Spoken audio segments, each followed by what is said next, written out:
Хөнгөн байдлын мөн чанар гэж юу вэ?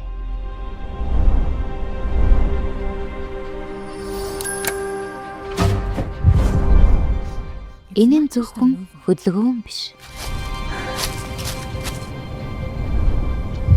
Энэ нь зөвхөн хүчрэхэг алхам биш. Энэ нь зөвхөн үзэсгэлэнтэй аялгау биш. Энэ бол амьдралыг зөв чиглүүлэх явдал. Энэ бол эрүүл мэндийн гоо сайхан. Энэ бол хүнийг урагш түлхэх хүч.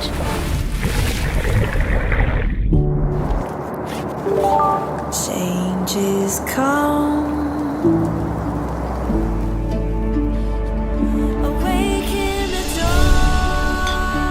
Энэ бол амьдралын мөчүүдийг тэмдэглэн баярлах явдал. Гоо сайхан, зэрэг айдасгүй баяр баясгал.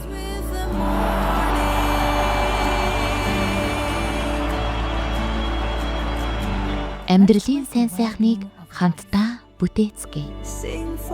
Links. Чихрийн шижингээ нэг тавшилтоор хяна.